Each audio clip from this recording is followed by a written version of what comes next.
Amplifying the care. New Year, New Health, a cardio-diabetes awareness initiative with Dr. Uday Kumar Modupalli. నమస్తే అండి, నేను మీ doctor Uday Kumar మోదుపల్లి. అనంతపురంలో physician and డయాబెటాలజిస్ట్గా practice చేస్తానండి. ఇది ఒక మీ డాక్టర్గా కాకుండా ఒక డాక్టర్ మీ ఫ్యామిలీ మెంబర్గా ఆర్ మీ శ్రేయోభిలాషిగా చెప్పే విషయం ఇది. ఏంటంటే ప్రతిసారి న్యూ ఇయర్ అంటే మనం జనవరి వస్తూనే కొత్త కొత్త రెజల్యూషన్స్, పెద్ద పెద్ద టార్గెట్స్ పెట్టుకొని ఏవో పెద్ద పనులు చేయాలని చెప్పి మనం స్టార్ట్ చేస్తాము. కానీ ఒక 2-3 వారాలకే ఆ ఇంటెన్షన్ కానీ లేకపోతే ఇన్స్పిరేషన్ మొత్తం తగ్గిపోయి మళ్ళీ మనం యథావిధిగా మన లైఫ్ స్టైల్ మనం కంటిన్యూ చేసుకుంటాము.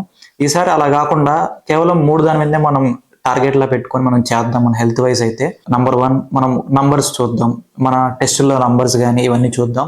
సెకండ్, మన బాడీని, మన శరీరాన్ని మనం విందాం.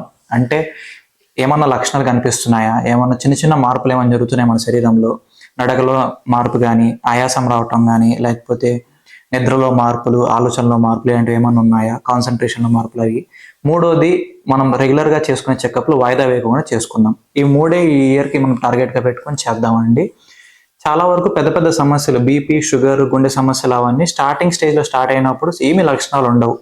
లక్షణాలు లేకోకుండానే అది కనీసం ఒక 2-3 ఏళ్ళ వరకు కూడా వెళ్తుంది.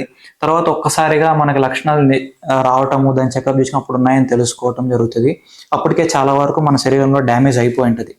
సో మనం ఏం చేద్దామంటే కనీసం సంవత్సరానికి ఒకసారి బీపీ, షుగర్ సంబంధించిన HbA1c అనే పరీక్ష, గుండెకి సంబంధించిన పరీక్షలు చేసుకుందాము.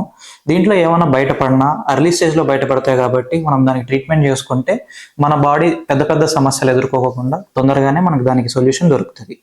సో ఇలాంటి చెకప్స్ చేసుకోవటం వల్ల మనకి ఫర్దర్ ఎమర్జెన్సీస్ లేకోకుండా చూసుకోవచ్చండి.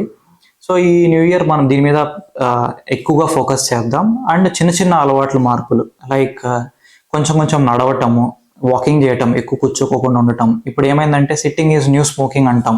ఎలా అంటే ఎక్కువసేపు కూర్చోవటం కూడా స్మోకింగ్కి ఈక్వల్ అని. సో మనం గంటకు 10 నిమిషాలు నడవటం, లేకపోతే తిని వెంటనే ఒక 10 నిమిషాలు నడవటం 3 పూట్ల. ఇట్లా చిన్న చిన్న స్టెప్స్ చాలు. ఇవే మనకి పెద్ద అలవాట్లకి తీసుకెళ్ళి మనల్ని ఆరోగ్యంగా ఉండటానికి హెల్ప్ అవుతుంది. అండ్ తినటం మైండ్ఫుల్గా తినటం. మనం మామూలుగా ల్యాప్టాప్స్, ఫోన్స్, టీవీ చూసుకుంటూ తినడం, టీవీ చూసి తింటున్నప్పుడు దాని ఎమోషన్స్ బట్టి మనకి ఉంటుంది. మైండ్ఫుల్గా మనం ఫుడ్ని ఒకటే కాన్సన్ట్రేట్ చేస్తూ తింటాం. దీన్ని మైండ్ఫుల్ ఈటింగ్ అంటాం. This is very small change, but this will impact, చాలా ఇంపాక్ట్ ఉంటుంది మన హెల్త్ మీద.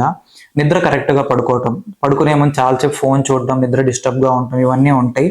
సో నిద్ర కనీసం 6-8 గంటలు కరెక్ట్గా మైండ్ఫుల్గా పడుకోవటం అండ్ రెగ్యులర్గా చెకప్స్ చేసుకోవటం, ఇచ్చిన మందులు కరెక్ట్గా వాడుకోవటం. ఈ చిన్న చిన్న మార్పులు, చిన్న చిన్న జీవన శైలిలు చేసుకోవటం వల్ల మన ఆరోగ్యం బాగుంటుందండి.